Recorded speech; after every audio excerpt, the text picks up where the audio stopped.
सपना टूटा है तो दिल कभी, सपना टूटा है तो दिल कभी जलता है, हाँ थोड़ा दर्द हुआ फिर भी चलता है. I think these two lines sum up the exact emotions of every Indian, what they are going through, and some of them, like us, have already recovered from that. So today, me and my panelist members, Rohit Sengupta and Amrit Situnsani, are here to dissect what exactly went wrong for the Indian cricket team, what they have done better.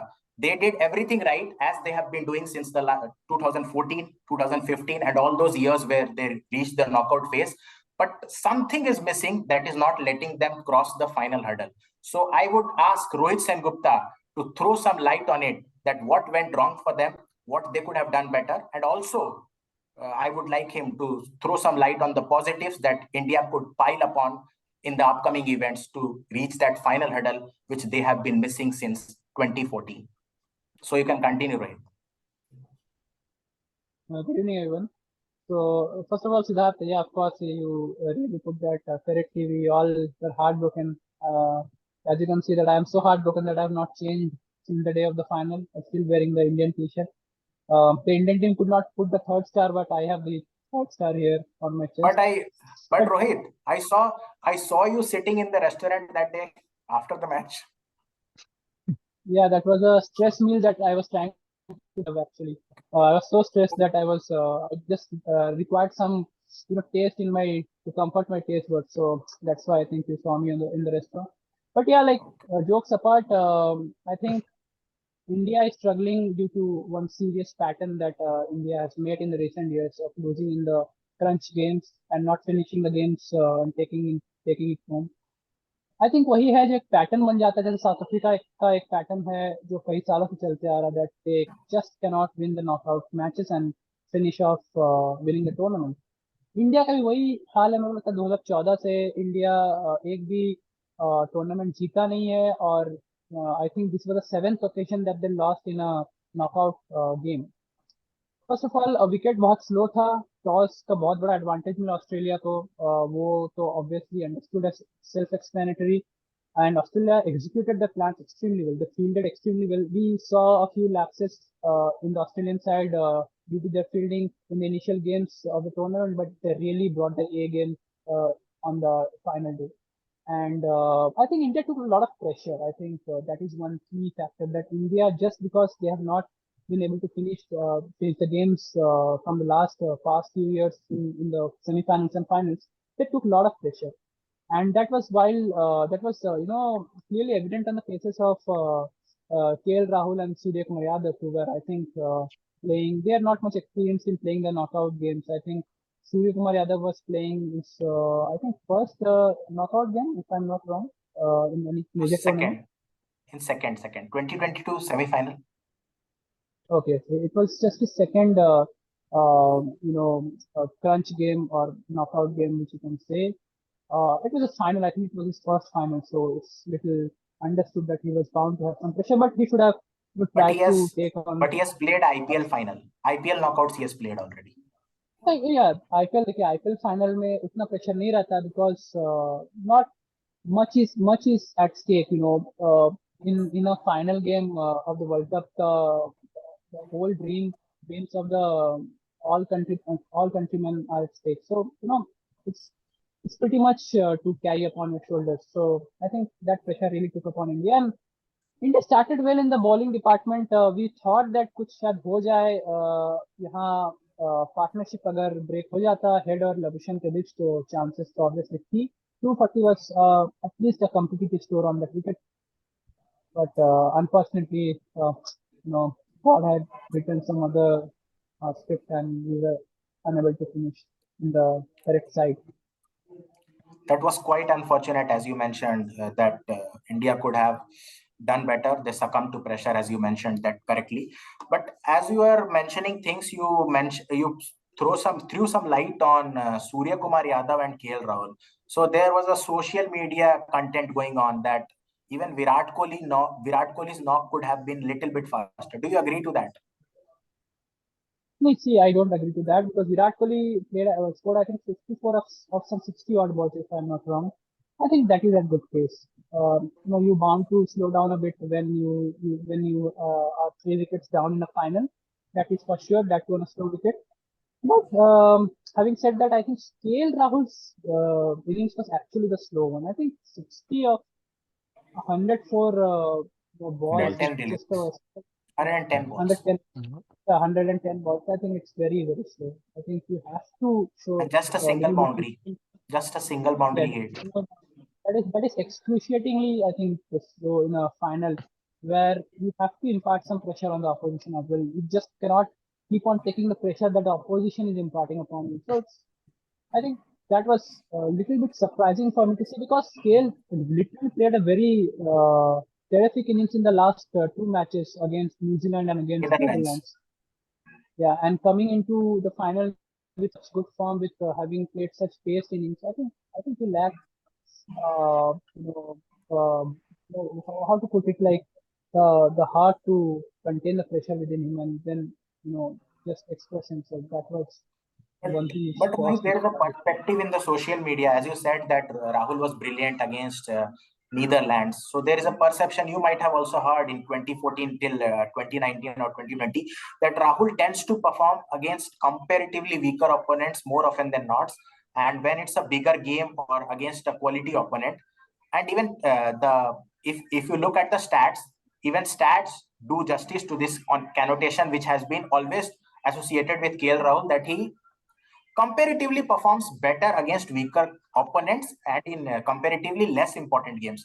So do you agree with that annotation that has been always put in with or associated with KL Rahul? No, no, see, I think these all things are just observed things because KL Rahul has been performing for India since the Asia Cup, since he made the comeback brilliantly. That too against Pakistan. Whenever you are coming back, it's very difficult to perform under pressure. That too against Pakistan, which is always a pressure game for India. And then he continued his form onto the World Cup as well. I think he played a brilliant And match with Rohit, Australia. and do you know the full form of BKL? BKL, Sorry. which has been I always think associated with KL I Rahul. think I think BKL. very innocent. I think other innocent people are also there in our panel. So let's not like bring out all this controversial stuff. Okay, okay. So That's Amrit, something I would that also like you to throw some light. Why you're laughing, Amrit? BKL is a very innocent word. Just that's a very small phrase.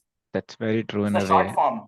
That's very true in a way. I'm Yeah. sometimes not very aware of a lot of तो अमृत जी, आप थोड़ा every प्रकाश डालिए. lot of hello Amrit, abbreviations. Amrit ji थोड़ा प्रकाश डालिए. ये Hello. बहुत गंभीर समस्या है. भारत हारता ही जा रहा है. सारे बड़े टूर्नामेंट्स हारता जा रहा है. थोड़ा सा प्रकाश डालिए. क्या बेहतर कर सकती है भारतीय टीम? क्या गलत कर रही है? Hello, is it थोड़ा audible? सा आप, या आपकी आवाज हमारे कानों तक एकदम क्लियर आ Yeah, रही है. that's true in a way. BKL is a very very good abbreviation of something which people are not expecting to. And that day, I've truly felt like India's batting stance slowed down a lot, which was not seen in a lot of different games. And sometimes I feel like India needs again back a captain who can handle pressure, as Rohit was talking about. The pressure handling capacity of Indian team has not been seen in the final knockoff matches. So maybe we want a player back again who is to change the fortune of the match behind the stumps. So maybe maybe someone like that, because it's been almost a decade now, and been chasing for the World Cup again, and this was the highest times we were very close to World Cups, because every player was in the best, I would say, was in the best suits. The bowling, the batting, the fielding, the capacity was it's the greatest heights. But sometimes I feel like, you're not really prepared for the D-Day match, and you come up to the field with a bit more of confidence because of the performance you've been showing up in the last 10 matches or the last couple of matches. So that's where I felt like somewhere India missed the strategic initiative they would have implemented over in this game. And Moreover, India was terrified because of the loss of wickets, and Rohit Sharma's catch was a phenomenal catch, basically, that took the turn a while. And I would say post that, wickets fell down, and every player wanted a slow game to be played so that they can make enough of runs. And yeah, to be honest, KL Rahul's innings was really slow. But I would like to throw a point on that as well. If KL Rahul wouldn't have scored 64 out of that number of balls he played, around 110, I think the match would have ended up more quickly than it would have been. Never have been stretched up to 41 overs, and Australia was ready to chase India's run up till 300. So somewhere I feel like India would have been in the safe control limits if we would have touched roughly at around the 300 bar level. We would have given a very tough game, because I understand that the Narendra Modi Stadium is not a pitch for the batters. It's pitch for the bowlers, and we definitely had some good bowlers: Mohammad Shami, Siraj, Ravindra Jadeja. I think if we would have stretched a bit, we would have continued the game to furthermore, and the chances would have been on a very different side, and the chances of winning would have been much more higher, because as the statistics said at the beginning of the match, that there were only 10 to 15% chances of Australia winning this World Cup.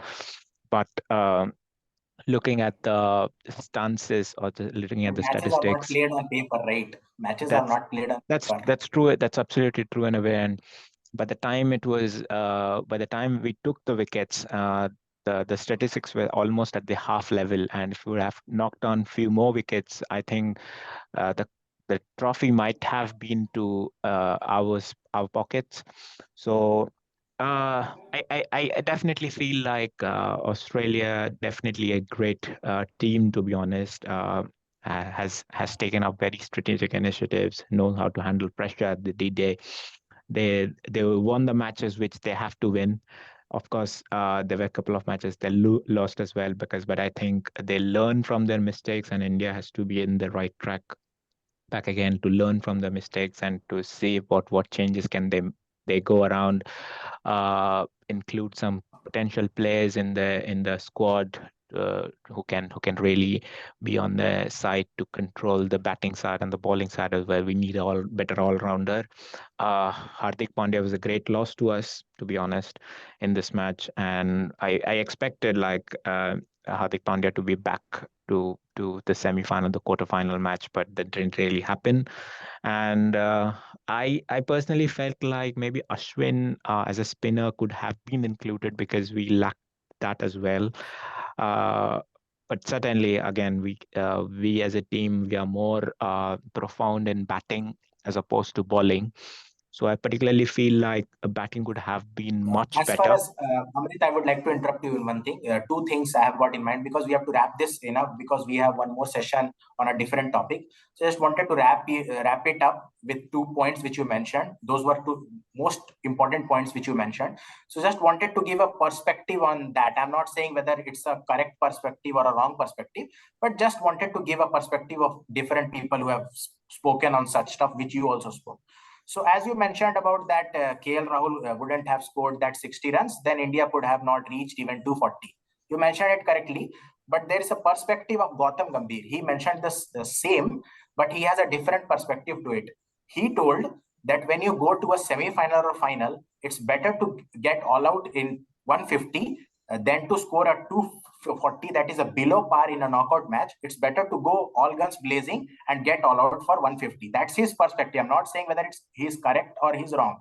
That's his perspective. So I just wanted that perspective to come across our people who are watching. So that is the first point. And the second point which you mentioned regarding Ashwin playing, I also initially felt that Ashwin could have played that match, but I have one perspective to it, that as the conditions in the second innings were difficult because the dew crept in, although the dew was not significant, but there were chances that dew could come in, and that could spoil the length, or for the bowlers, especially the spinners, to grip the ball, and they couldn't bowl in the right areas.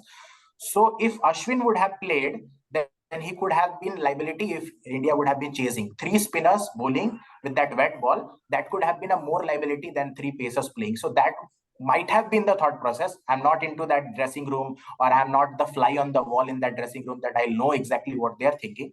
But that could have been the thought process behind Ashwin not playing. Otherwise, it was Ashwin's tailor-made surface. He could have exploited his off spin. He has that carom ball, and he could vary his length, as well as he has a lot of variations. He could use them, and those variations could have been handy in that match. So with that, I would like to end this session. If Rohit has something to add, he can add. Yeah, only one thing that, as you mentioned about Gautam Gambhir, I just have one question. That in the first match where India played Australia, that was also a slow wicket, Chennai's wicket. If KL Rahul can score with a fast-paced air when India was 5 for 3, when he can play with the approach with a different approach in a league stage match, But why Rohit, he can't? that day Rahul was playing under lights on a different wicket that improved significantly in the second innings with a dew, the ball coming nicely onto the bat. Here it was difficult in the afternoon. That could be a benefit of doubt. I'm not saying he was correct, but that could be a benefit of doubt. I'm not talking about what he could have done or what he was able to do. I'm just talking about the intent. Like Intent. there is two different. One is like you're not able to. Second, you don't want to. So Rahul did not show any intent only. Like he was, he lacked intent to score runs in a fast pace. Like if it was, I think India was around 180 or around 200 in the 40th over. If India was 220 or 230 in 40th over, then India could have chipped in with more 30 runs or 40 runs, and India could have easily given a target of around 270, 272. So I think here and there, bits and pieces in the hindsight, we might feel that, if Rahul would have got out, then India score would have, I think, 180 or 190. But, in a big game, you have to show some intent. Otherwise, you already are like giving a game to the opposition. That's what team like Australia, which will not at all leave any kind of opportunity that is coming across their way. So I feel that is one thing which I wanted to put out here. So I think we have covered most of the points, and we have tried our level best. As Rohit already mentioned, or I have also said in the past, that we are not the experts. We only say what we feel. So we have tried to sum it up what exactly went wrong for India in the finals. Different people would have different perspectives. So we only share our opinion, and we only share our perspective through the lens which we look at cricket, international cricket. So that's all for today. Goodbye from all of us. We'll end the show. Jai Hind, Jai Bharat. Jai Bharat. Jai Bharat.